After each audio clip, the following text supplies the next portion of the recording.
ang buhi ni Noy Pedro, nga itom ang balahibo. Ang buhi ni Noy Pedro, mas gahi pasimintado.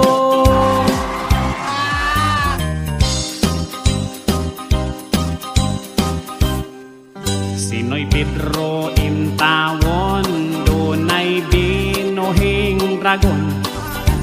Buotan og tulog, masuko kong pukawon.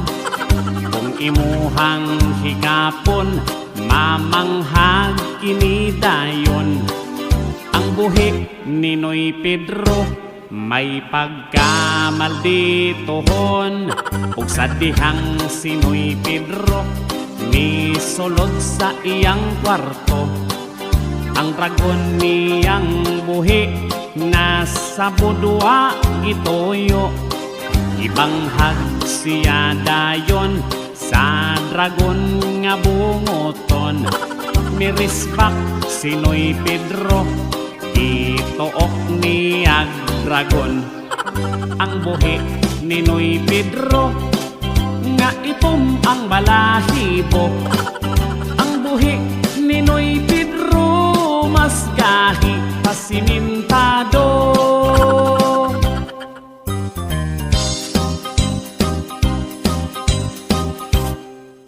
Ang buhi niyang dragon, sa babayi maulawon.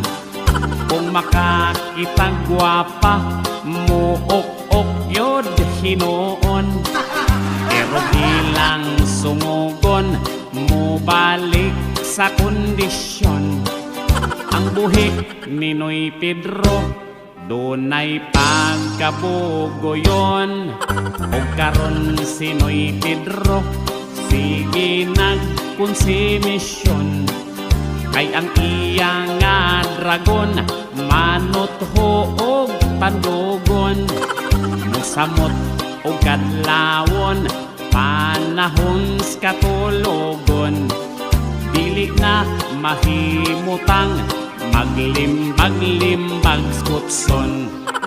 Ang buhi ni Noy Pedro, nga itom ang balahibo. Ang buhi ni Noy Pedro, mas gahi pasimintado. Ang buhi ni Noy Pedro, nga itom ang balahibo. Ang buhi ni Noy Pedro, mas gahi pasimintado.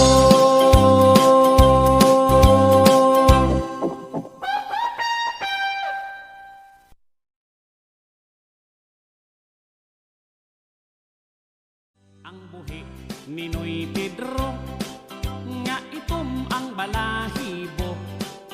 Ang buhi ni Noy Pedro, mas gahi pasimintado.